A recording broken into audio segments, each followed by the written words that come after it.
bem, começando o nosso programa pela Rede TV e olha o meu convidado especial de hoje, o nosso super prefeito, João Dória.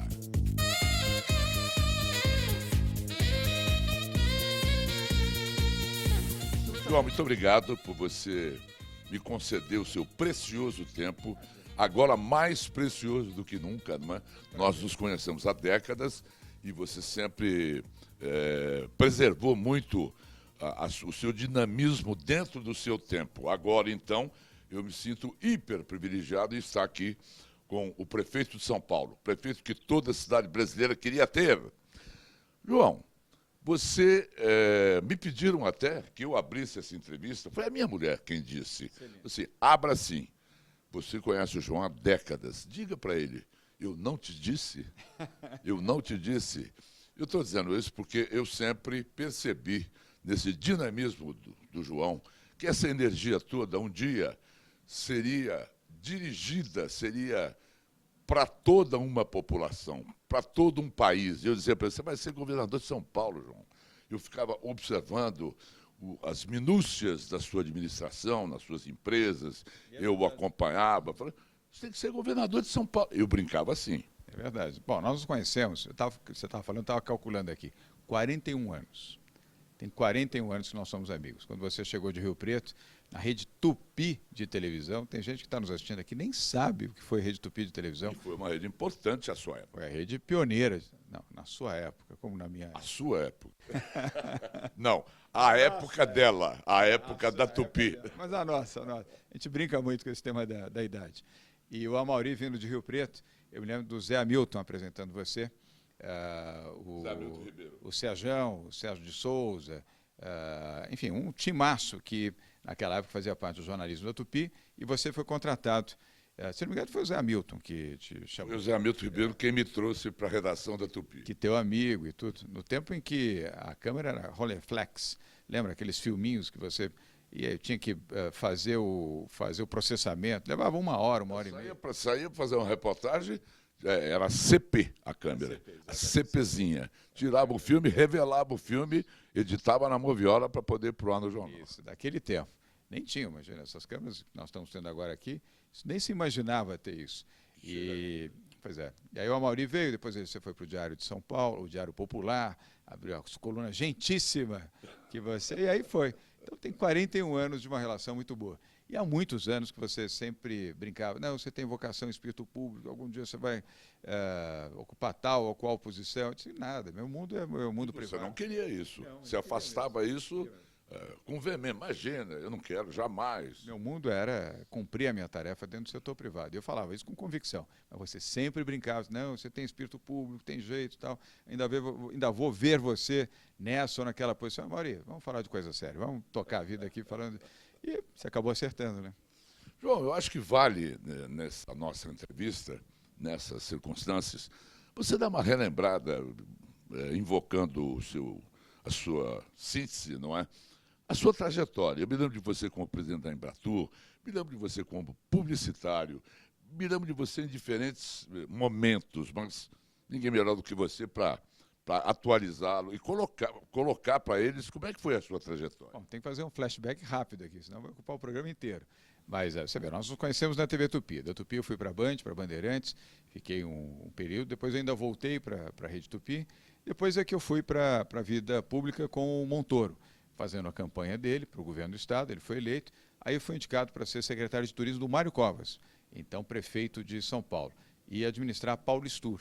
Eu tinha 23 anos, era muito jovem, e aí comecei uma trajetória de 7 anos na vida pública.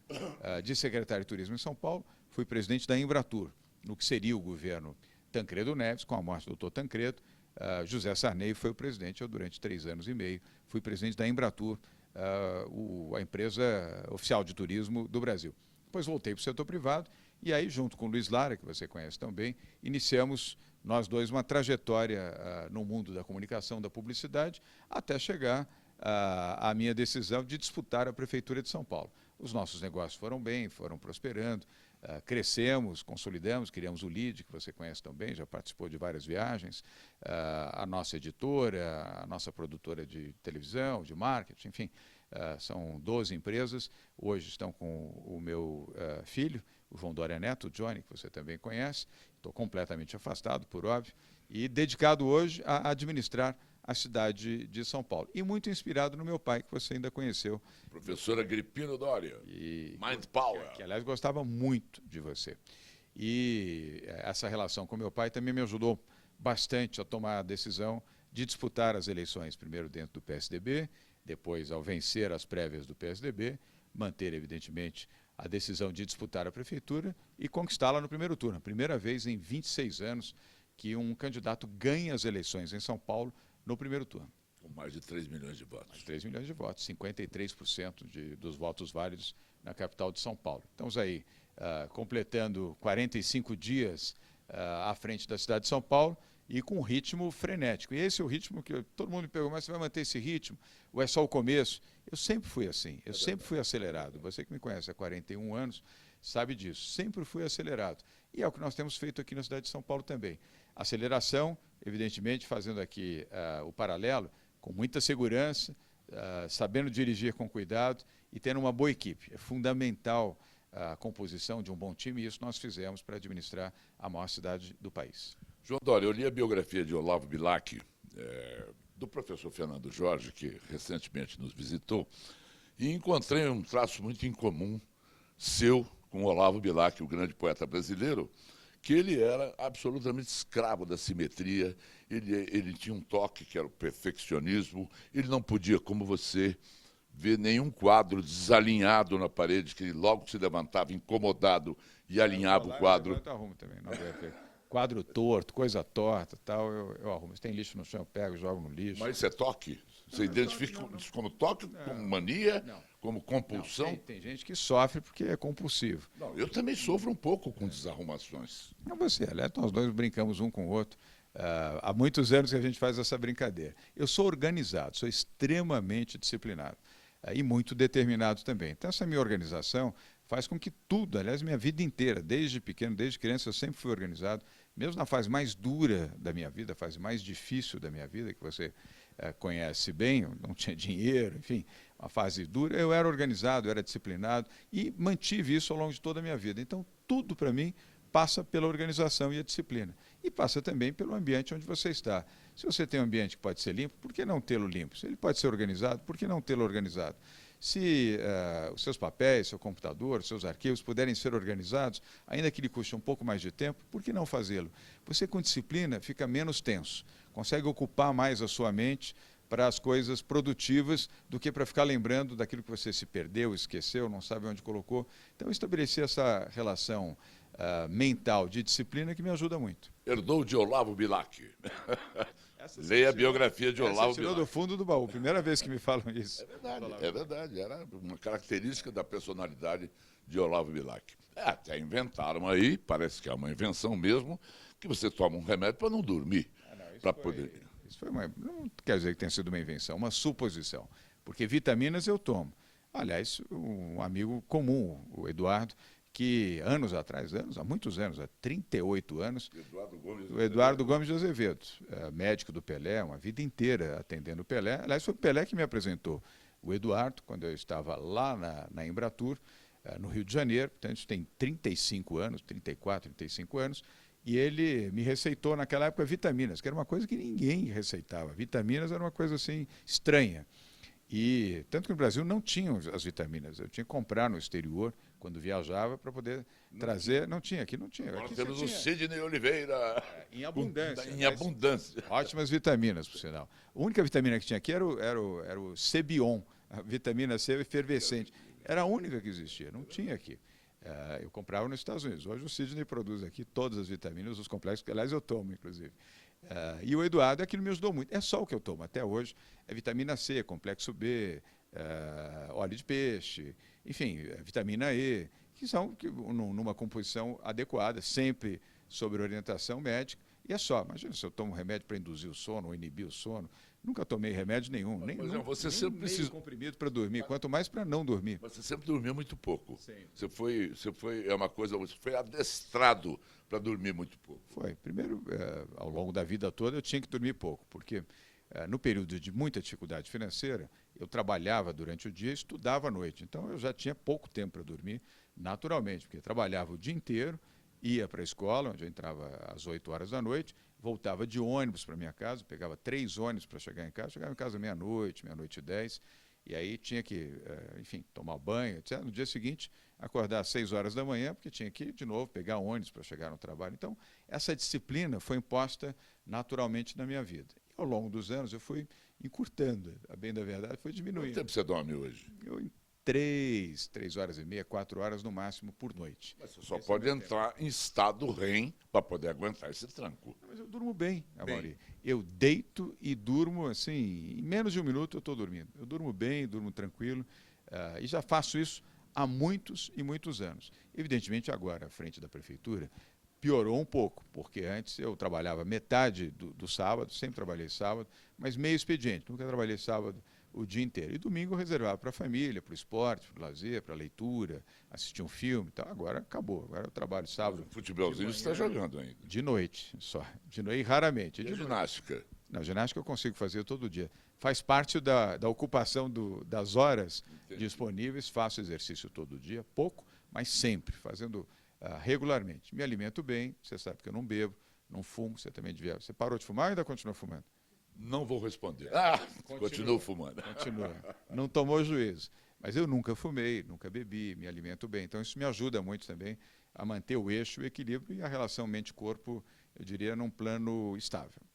Ajuda. João, e a família não ficou em segundo plano? Não, mas sofre. Eu reconheço que meu déficit. Dona Bia, filhos. Déficit que já era grande com a Bia, minha esposa, a sua amiga, assim como meus 3 filhos, a Carolina, o Felipe e o João, aumentou, porque eu ainda via no final de semana os meus filhos. Agora é raro eu conseguir vê-los, porque eu saio de casa muito cedo, os meus filhos, quando eu acordo, eles ainda estão dormindo, embora eles entrem na escola 7h30, e o Johnny, que é o João, ele entra na empresa às 9 horas. Então, a hora que eu saio de casa, eles estão levantando. Eu saio de casa às 7h15, eles estão levantando. Não os vejo. Quando volto, eu saio daqui da prefeitura, onde nós estamos agora, 00:30. Chego em casa 12:45. Já estão dormindo. E a Bia, minha mulher, também já está dormindo. Então, é uma relação que me distanciou. Esse é o maior ônus, eu diria que é o maior peso que eu carrego desde que eu comecei a fazer a campanha e principalmente depois que eu assumi a Prefeitura de São Paulo. Mas agora, você não está pegando um pouco pesado, porque você corre o risco, desculpe, de perder todo o seu secretariado, que não vai aguentar esse ritmo. Levantar, não é verdade? Olha lá. Há sorrisos gerais para... Eu acho que 6 horas da manhã... A concordância constrangida essa. Né? Não, eles estão trabalhando muito. Aliás, falando em Sidney de Oliveira, hoje é sábado, nós estamos fazendo uma entrevista no sábado à tarde, porque hoje é dia de trabalho normal aqui na Prefeitura. E hoje nós tivemos reunião de secretariado às 8h30 da manhã, isso porque tivemos o movimento Cidade Linda hoje às 7 horas da manhã. Eu cheguei às 6h55 para este movimento. Eu vi no seu Instagram. Isso, está lá, aliás, você pode acessar também. E hoje o que eu fiz? Eu dei um novo lote de vitaminas para todos. Para todos. Todos os secretários, todos os secretários são obrigados a tomar as vitaminas do Sidney Oliveira? Senão não aguento o tranco.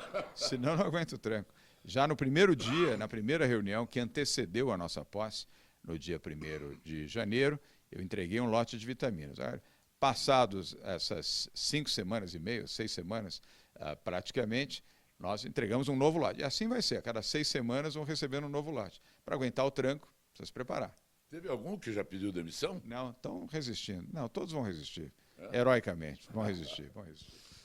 João, uma coisa, agora para entrar em assuntos, né? O Hans Donner, não sei se ele lhe apresentou um projeto, o Hans Donner, ele montou um projeto para que pudesse apresentar você ao lado de um grupo de empresários.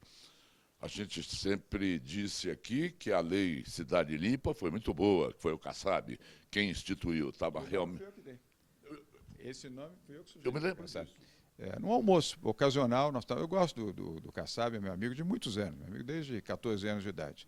E um dia ele, num almoço, me disse, olha que projeto bacana que eu vou publicar amanhã no Diário Oficial. Ele mostrou o projeto, realmente muito bom, eu vi a redação, mas o título era Tolerância Zero. Eu falei, olha, Gilberto, gostei muito do projeto, mas com esse nome vai lembrar um projeto do Rudolph Giuliani, que em Nova York instituiu, Prefeito de Nova York. De Nova York, aliás, um bom prefeito, tolerância zero, vão achar que isso é um programa de segurança, não um programa de limpeza da publicidade e das agressões que a cidade sofre. Mas acabei de mandar para o Diário Oficial, nós estamos almoçando, acabei de assinar e mandar para o Diário Oficial, se ainda der tempo, mude o nome. E qual o nome? Na hora me veio Cidade Limpa. Ele falou, ótimo. Ele ligou para o Marcelo Heder, que você conhece, que era então secretário de comunicação. Marcelo, dá tempo ainda? Deu. E aí ficou Cidade Limpa. E agora nós lançamos o Cidade Linda.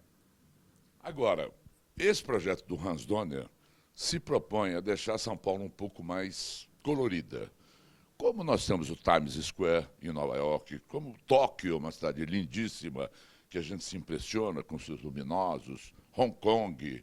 E na Broadway dá um prazer você até passear pela Broadway e ficar olhando aquela maravilha. Esse é mais ou menos o projeto do Hans Donner, que beneficiaria a prefeitura, se concordasse. Como é que você vê deixar São Paulo um pouco mais iluminada? Bem, a iluminação é uma coisa. Eu falo iluminada férica para festas.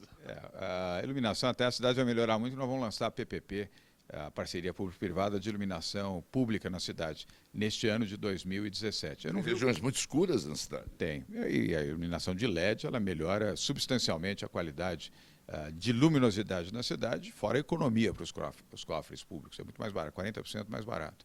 Embora a implantação tenha um custo determinado, mas em regime de PPP, ela é muito econômica. O projeto do Hans eu não conheço. Alguém já me falou a respeito. Aliás, o Hans, quando quiser, pode combinar e trazer, que eu vou ver com o maior carinho, até porque eu admiro muito o trabalho dele. Mas a lei Cidade Limpa não permite.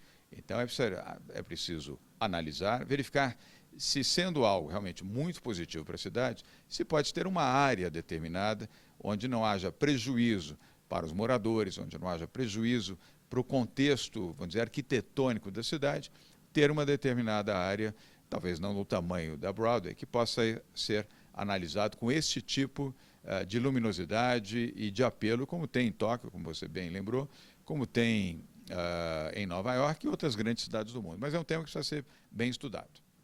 João, o Corujão da Saúde, não é? Foi uma coisa ótima, as pessoas estão vibrando, os hospitais privados fazendo uma parceria com o prefeito, exames de madrugada. Agora, nem tudo é perfeito, as pessoas nunca estão felizes. Mas não tem transporte público à noite. Olha, se virem, pelo menos tem, pelo menos agora está. Os exames podem ser feitos. Mauri, olha, nós, durante a campanha, identificamos, aliás, os números eram oficiais, não foi nem preciso fazer nenhuma investigação, houve transparência até por parte do governo do Fernando Haddad, com quem me dou muito bem, diga-se de passagem, e de termos 478 mil pessoas esperando por exames médicos na cidade. 500 mil de pessoas, praticamente. É um número estrondoso, é um número até desumano, você imaginar 500 mil de pessoas esperando para fazer exames. Pessoas que já tinham recebido a prescrição, ou seja, a orientação dos médicos para fazerem exames e não conseguiam fazer. 5, 6, 7, 8, 9, 10, 12, 15, 16, 18 meses, pessoas esperando para fazer exames. Isso sempre me chocou muito e durante a campanha nós lançamos a proposta do Corujão da Saúde. E por que lançamos isso? Eu sempre disse durante a campanha, você que está em São Paulo sabe, os que estão fora e acompanham o programa do Amaury, sempre disse, eu sou um gestor, administrador. E eu quis fazer exatamente na campanha aquilo que estou fazendo agora e vamos continuar a fazer, sermos administradores, gestores da cidade. E o que eu identifiquei? Eu liguei para 2, 3 amigos que são donos de hospitais e disse, olha, se você... Lembrei, sabe a minha memória qual foi? Avião. Você que viaja muito sabe que tem o last minute call, que os passageiros que são embarcados na aeronave no último momento com tarifas muito pequenas, mas só embarcam se tem disponibilidade. Porque entre ter algum resultado no avião cheio e o avião vazio, as companhias preferem completar a totalidade para melhorar o faturamento. Um custo menor. O avião já vai ter que voar, já tem o custo de combustível, já tem as despesas, as taxas, é melhor que voe 100% com seus passageiros. Me lembrei disso, mas provavelmente à noite deve ter lugar disponível para fazer exames nos hospitais. Os movimentos não são tão intensos assim. Os hospitais privados. Os hospitais privados. Os públicos, da mesma maneira, mas os públicos já têm muito problema. Liguei para 2 amigos que são donos de um presidente executivo, outro dono de uma rede de hospitais. E perguntei, depois de 6, 7 horas da noite, não cai muito o movimento? Cai. Seria interessante para você aceitar com pagamento da chamada tabela SUS, que são valores muito pequenos, mas melhor para você ter a ocupação das suas áreas de exame do que não ter? Sim. Feito esses primeiros 2 contatos, eu fui a outros 4. Reproduziram a mesma situação. Criamos o Corujão da Saúde. O Corujão da Saúde nada mais é do que um programa de logística ocupando o tempo das salas de exames, de raio-x, de tomografia e outros dos hospitais, com os técnicos que já ficam lá 24 horas, com pagamento da tabela SUS. A tabela SUS é a referência da própria Prefeitura de São Paulo para os exames que realiza nos seus hospitais públicos municipais. E igualzinho... Já diminuiu a fila. Não, e muito. Nós estamos falando aqui, neste exato momento, nós temos mais de 160 mil pessoas, Amaury, que já foram atendidos. E gente pobre, gente humilde, atendida em hospitais de rico. Sírio-Libanês, Albert Einstein, Beneficência Portuguesa, Hospital Alemão Oswaldo Cruz, HCOR, os melhores hospitais. São 44 hospitais privados conveniados com a Prefeitura que atendem a população humilde, a população pobre. Você que está nos assistindo, que mora na periferia, provavelmente ou você, ou algum parente, ou algum amigo seu, já utilizou o Corujão da Saúde e está feliz. E o Corujão nem precisou invadir a madrugada. Nós temos utilizado os horários vespertinos, alguns hospitais, como o Sírio-Libanês, estão atendendo a partir das 15 horas, não é nem das 20 horas, porque eles perceberam que tinham essa disponibilidade, tudo é pré-agendado, a pessoa recebe um telefonema, ela deixa, quando ela preenche a ficha, ela deixa um celular, ela recebe um telefonema confirmando se ela ainda deseja fazer o exame, caso ela confirme, é agendado, pré-marcado, e no horário exatamente programado ela é atendida, ela não fica 1 minuto na fila. Ao contrário do setor público, onde, lamentavelmente, as pessoas ficam 1, 2, 3 horas numa fila, num ambiente que não é exatamente o mais confortável. Nos hospitais privados, todos com ar-condicionado, você toma café, toma água, é bem atendido. Os exames são feitos em 20 minutos. Você marcou às 19 horas você é atendido. Às 19h21, você está saindo do hospital. João Dória, Zero para o cidadão. Zero custo. Custo zero. Zero custo e com enorme benefício. O Corujão da Saúde é uma das maiores conquistas da Prefeitura de São Paulo na área da saúde. E em menos de 40 dias de gestão, nós já estamos dando consultoria para várias outras prefeituras que querem fazer o mesmo que fizemos aqui. E foi mais ou menos o que você fez com os laboratórios. A gente está falando do Sidney Oliveira aqui, o Sidney faz parte do seu conselho, não é? E foi mais ou menos isso que você fez. O Sidney faz parte do Conselho de Saúde da cidade de São Paulo. São 7 membros só, que não é aquele conselho que põe 100, 120 e tal. Não tenho nada contra isso, mas não funciona. É um conselho pequeno, eficiente, ajuda muito. E o Sidney nos ajudou a compor esse projeto chamado Remédio Rápido, que nós vamos lançar muito em breve. Mas já fizemos uma primeira etapa do chamado Remédio Emergencial. As unidades básicas de saúde em São Paulo, Maria, que são os nossos ambulatórios, vamos chamar assim, que atendem as pessoas mais humildes e mais simples que vivem nas áreas periféricas, as áreas mais fragilizadas da cidade de São Paulo. A demanda de medicamentos é muito grande. A Prefeitura, na gestão anterior, e eu não estou fazendo crítica, não fez as compras de medicamentos que poderia ter feito em setembro e outubro, por um conjunto de razões que não me cabe agora aqui analisar. Até porque eu sou prefeito, eu tenho que resolver os problemas, não tenho que ficar reclamando dos problemas. Então eu chamei todos os grandes laboratórios com a ajuda do Sidney. O Sidney é hoje o maior revendedor de medicamentos e outros produtos online do Brasil, o maior da América Latina, e ele nos ajudou a fazer a rede para convidar os laboratórios de genéricos e não genéricos. Tiveram aqui recentemente na Prefeitura quase 15, acho que 15 ou 16 laboratórios.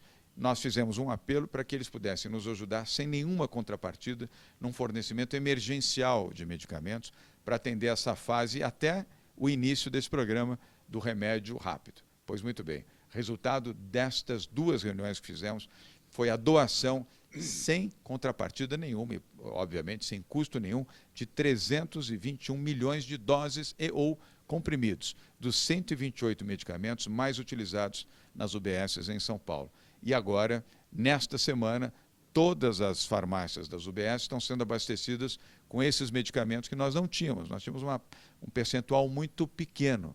E a partir da nova etapa do Remédio Rápido, nós teremos a distribuição destes medicamentos, todos que forem receitados pelos médicos, os médicos públicos ou os médicos que estiverem atendendo as pessoas, distribuídos em farmácias, em redes de farmácia. Nós vamos sair de uma distribuição de 456 UBS para 3.000 pontos, onde você pode receber o seu remédio gratuitamente, com controle informatizado, com estoque definido, sem falta de remédio, numa operação muito melhor, chama-se Remédio Rápido. E aos farmacêuticos que atuavam na prefeitura, nas UBSs, parte deles serão mantidos, porque existem medicamentos especiais, por exemplo, AIDS não é um medicamento que você compra em toda a farmácia. Nas UBSs continuarão a ter, mediante prescrição, e com esses farmacêuticos. Os outros, sabe onde eles serão empregados? Na rede privada.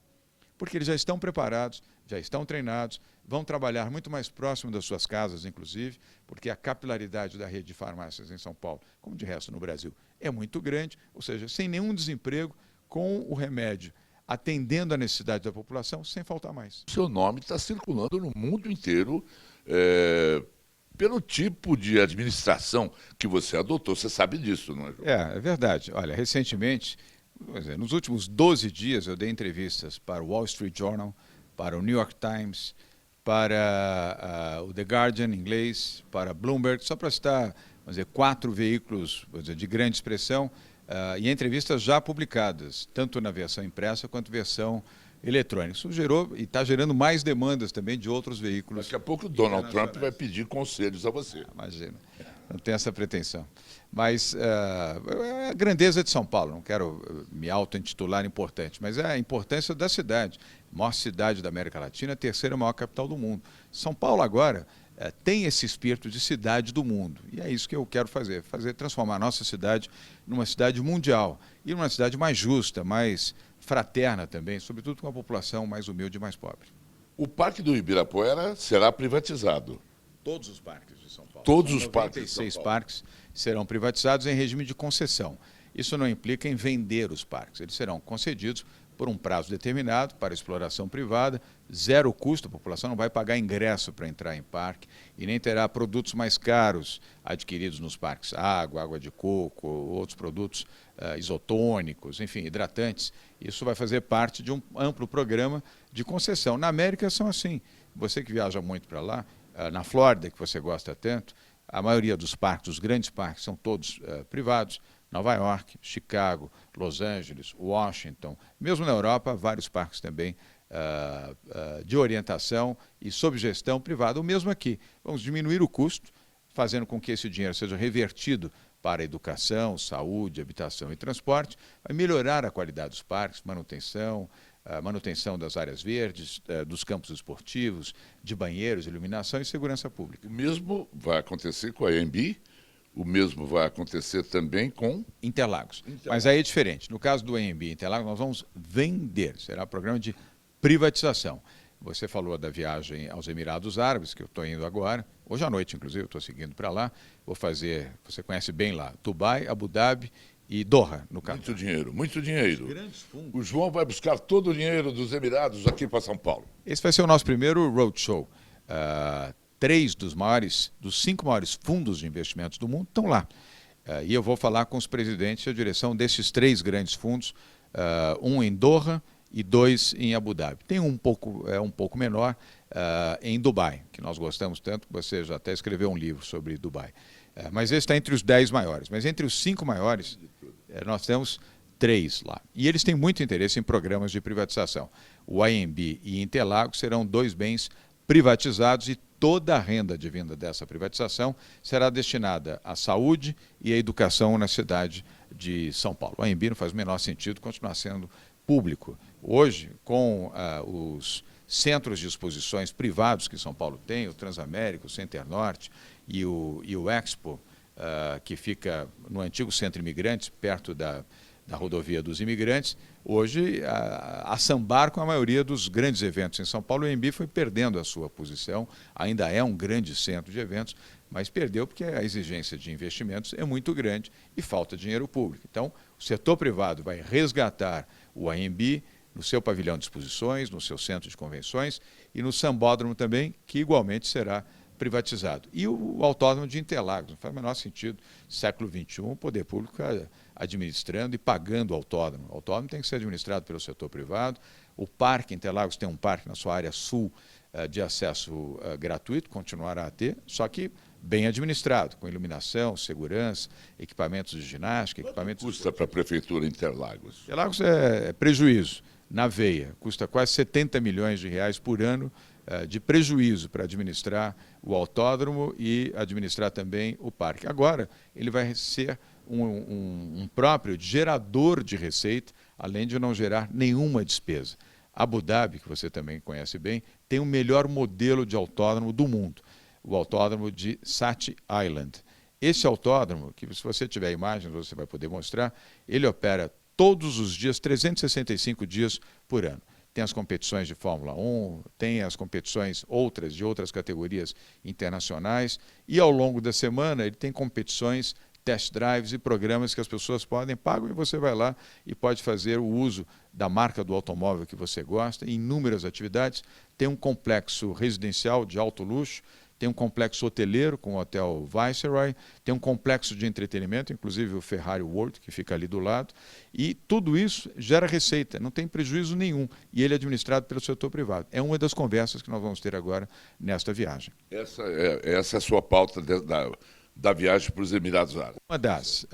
Eu estou indo para fazer uma conferência, tem um summit, um encontro mundial em Dubai, de prefeitos de grandes cidades. Eles generosamente, gentilmente, me convidaram para ser um dos palestrantes desta conferência. Eu vou fazer a palestra, vou aproveitar para ter um encontro com o Emir, o Al Maktoum, que eu conheço, eu tive a oportunidade de conhecê-lo há 3 anos, quando o LEAD, o Grupo de Líderes Empresariais, organizou uma viagem para os Emirados Árabes. Ele vai nos receber. Ele lidera um dos fundos de investimentos dos Emirados, não é o maior, está entre os 10 maiores. O primo Fayed, que é o de Abu Dhabi, esse sim, tem 2 fundos que são gigantescos e que tem muito recurso, com quem eu estarei também com o filho do rei, que é o príncipe, e que também tem grandes interesses em investimentos no Brasil. Aliás, esses 2 fundos já investem aqui nos setores de óleo e gás. Nós queremos trazê-los para os setores, por exemplo, de entretenimento, convenções, congressos e para a área de automobilismo, com o caso do Autódromo de Interlagos. E depois vamos ao Catar, que será a sede da Copa do Mundo 2020, onde nós vamos buscar também mais um fundo que tem grande interesse, porque nós vamos aqui concessionar o Pacaembu, o estádio municipal do Pacaembu, será administrado pelo setor privado. Deixa eu falar um pouco de carnaval, nós estamos em tempos de carnaval, as proibições, Praça Roosevelt, desagradaram, tem artistas se manifestando. Eu queria a última posição da Prefeitura de São Paulo com referência aos blocos de carnaval. Bem, Mário, o carnaval de São Paulo vem crescendo muito rapidamente. O carnaval de São Paulo já será o 2º maior do Brasil este ano. Em rua, maior do que o Rio de Janeiro, só perde para o da Bahia. E vem crescendo, até pela população, são 12 milhões de habitantes, e ao contrário do que se imaginava no passado, os paulistanos que vivem em São Paulo. São Paulo, aliás, é hoje muito mais capital do Brasil do que a capital dos paulistas. São Paulo não é o túmulo do samba. Não, ao contrário. E além do que, aqui você tem a maior colônia nordestina, maior colônia de baianos fora da Bahia, de pernambucanos fora de Pernambuco, de gaúchos fora do Rio Grande do Sul, e assim sucessivamente. Então cresceu muito o carnaval em São Paulo. Isso também exige maior disciplina e organização. Não dá mais para fazer cada um ocupar o espaço que quer, na hora que quer e fazer o que quer. Isso acabou. Aliás, eu tenho dito sempre, Amaury, agora São Paulo tem comando e cabe ao prefeito e à estrutura da prefeitura ordenar esta operação, inclusive do carnaval. O carnaval, todo direito àqueles que, como eu, gostam de carnaval e gostam de sair à rua, como eu farei aqui em São Paulo, mas você tem que respeitar a posição daqueles que não gostam do carnaval e que não querem o acesso às suas casas interditadas, não querem a sua calçada suja, não querem um nível de ruído que fira a lei do silêncio, que é a lei do possível em São Paulo. É preciso ter a harmonia e o respeito à liberdade e os seus respectivos limites. A competência para isso cabe ao poder público. Essa é a responsabilidade da Prefeitura de São Paulo.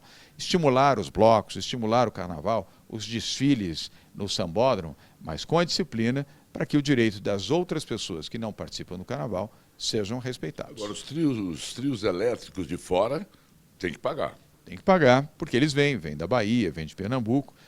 Foi um pouco em cima, eu reconheço, porque nós assumimos em janeiro, nós estamos em fevereiro, às vésperas do Carnaval.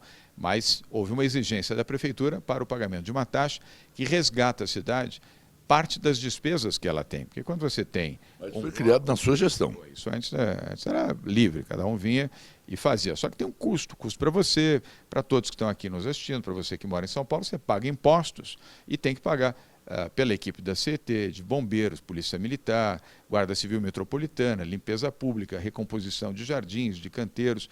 Tudo isso gera despesa para os munícipes. Não é razoável que blocos vindos de outros estados, ainda que excepcionalmente bons, venham aqui, desfilem, exibam os seus patrocinadores e a cidade não tenha sequer o reembolso das suas despesas. Não queremos ganhar dinheiro com o Carnaval, mas o reembolso dessas despesas é necessário.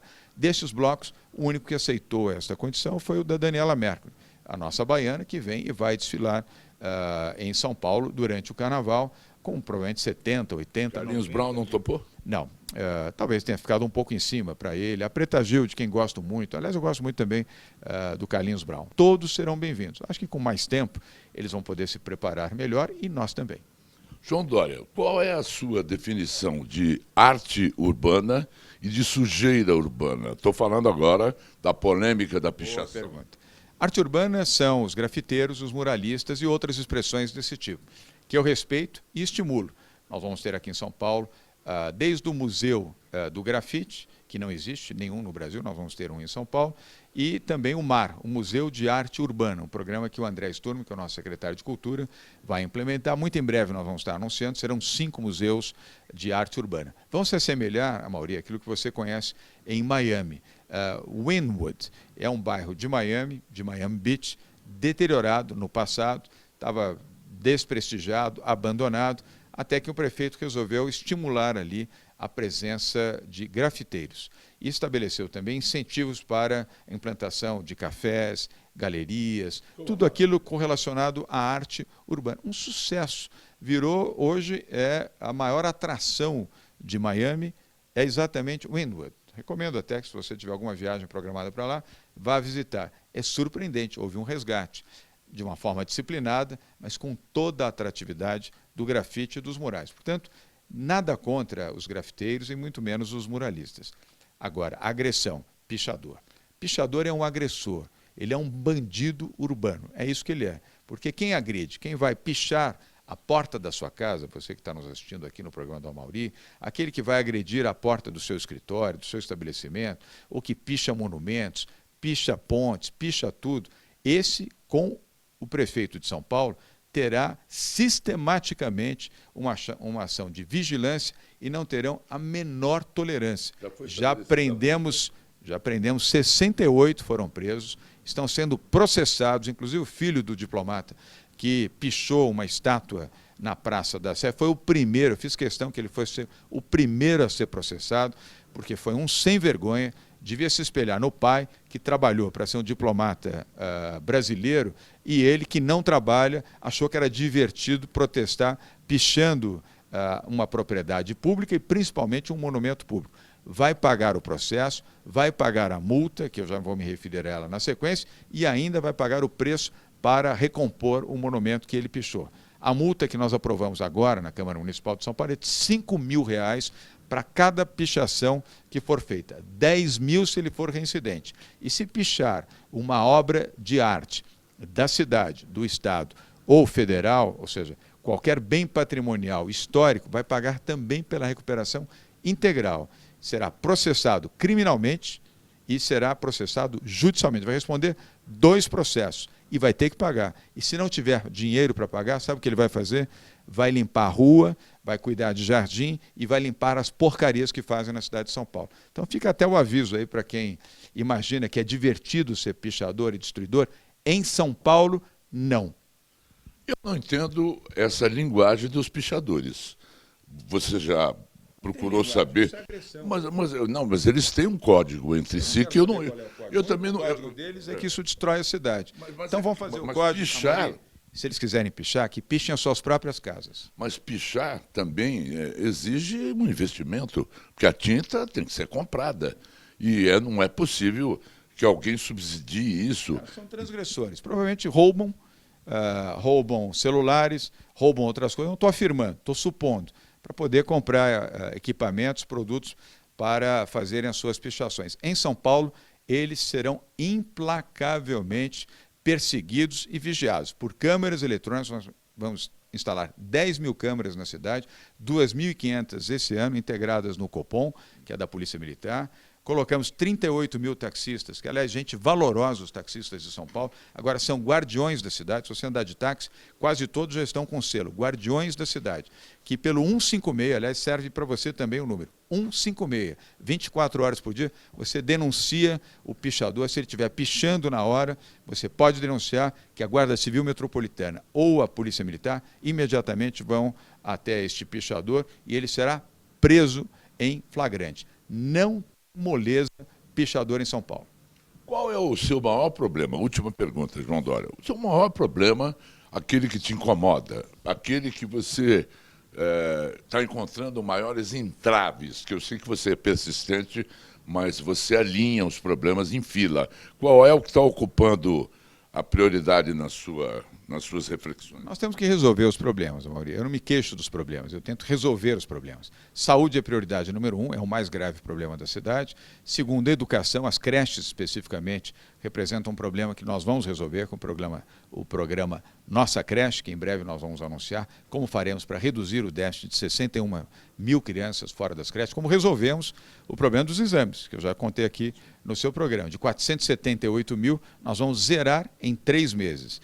Das creches em 1 ano, em 12 meses. Então, essas são as duas maiores prioridades. O que o prefeito vai fazer com os cobradores de ônibus? Os cobradores, eles não vão perder o emprego. Nós vamos ter o regime de BRT. Não faz sentido, no século XXI, você continuar com cobrador de ônibus. Amaury, apenas 6% de todo o movimento de ônibus em São Paulo utiliza o cobrador. Ou seja, 94% das pessoas utilizam o bilhete único, o cartão. Então, ninguém anda mais com dinheiro. É até um risco para o cobrador, para o ônibus, para o motorista, para o sistema, para as pessoas que estão no ônibus, a utilização de dinheiro ninguém usa mais. Então é um acessório, é um apêndice, não faz sentido. Eu prefiro que os cobradores possam ser motoristas, ganham o dobro do salário, praticamente o dobro do que eles, como cobradores, possuem, ou atuem dentro do próprio sistema das empresas de ônibus, como mecânicos, como operadores, apontadores, fiscais, com salários e condições melhores do que ficarem no ônibus lendo alguma coisa ou usando o celular, porque simplesmente não tem nenhuma função, não faz sentido. Além do que, o sistema BRT agiliza muito mais o embarque e desembarque das pessoas. É mais rápido, você ganha em média 10, 15, talvez até 20 minutos, dependendo do trajeto, sem a presença do cobrador. Então não faz sentido. É como ascensorista, eu tenho um enorme respeito pelos ascensoristas, enorme. Mas no século XXI, ter ascensorista dentro de um elevador para apertar um botão e depois apertar de novo, não faz sentido. A prefeitura aqui tem? Não, aqui são prédios antigos, não tem? Aqui não tem ascensoristas. Se tivesse, eu já estaria em outra situação. Não tem a menor hipótese de ter ascensorista aqui, nem engraxate, nem nada. Com todo respeito a essas profissões. Mas quero voltar a dizer, os cobradores não serão desempregados. Primeiro que nós vamos fazer isso gradualmente. Gradualmente, para não haver nenhum risco de um único cobrador ficar sem emprego. Ele vai atuar, de preferência, na própria empresa onde ele está, nesta condição. Ele vai ser apontador, ou vai ser um fiscal, ou vai ser um mecânico, ou vai ser um motorista, que é uma profissão tão boa, tão digna e com salários melhores do que os cobradores. E vamos modernizar o sistema gradualmente com o Rapidão, que é um novo sistema de corredores de ônibus que nós vamos implantar em São Paulo. Dentro de 3 meses, começamos a primeira operação do Rapidão aqui em São Paulo. Você falou da saúde, você estava elencando as prioridades. Habitação, transporte e mobilidade, geração de empregos e oportunidades e área de assistência social, Amaury. Eu fico muito ferido, muito triste em ver 20 mil pessoas morando nas ruas em São Paulo, debaixo de viadutos, debaixo de marquises, em canteiros, em praças. Isso me machuca muito. Nós somos a maior cidade do país, nós temos que ter um pouco mais de humanidade, abrigar estas pessoas, acolhê-las, dar oportunidade para terem tratamento de saúde, roupas novas, alimentação, banho e oferecer emprego a essas pessoas para que elas não tenham que morar mais nas ruas. Esse é um grande desafio dos muitos que nós temos e nós vamos vencer. Nós vamos transformar essas pessoas em situação de rua em cidadãos. Olha, o Sidney Oliveira te mandou um pacote de vitaminas. Você está dando as vitaminas do Sidney Oliveira para os seus secretários, e isso é muito bom. Mas olha o que o Sidney fez. Assim, quem precisa de vitaminas é o João Dória. Precisa mesmo. Essa aqui eu não conheço. BCAA. Essa eu não conheço. Agora, A to Z. Aqui, põe tudo em cima da mesa aqui, que o Sidney falou. O João Dória precisa estar absolutamente coberto com todas as vitaminas, das vitaminas Sidney Oliveira aprovadas pelo FDA. Quando eu falo aprovadas pelo FDA, é o organismo americano muito rígido que permite, a Anvisa americana, não é? Que permite que os remédios sejam vendidos. FDA significa Federal Drug Administration. É a mais séria agência de fiscalização de medicamentos do mundo. É referência mundial. Eu morei nos Estados Unidos, morei em Washington, e qualquer medicamento no mundo que tem o selo FDA, esse que está aqui, nem sabia que estava aqui, estou vendo aqui, ó, FDA, Federal Drug Administration, revela a seriedade e a qualidade do medicamento, seja vitamina, seja qualquer um comprimido, você só vende nos Estados Unidos se tiver o selo da agência FDA. Então, Sidney, muito obrigado. Eu gosto muito dele, aliás, como ser humano, como pessoa,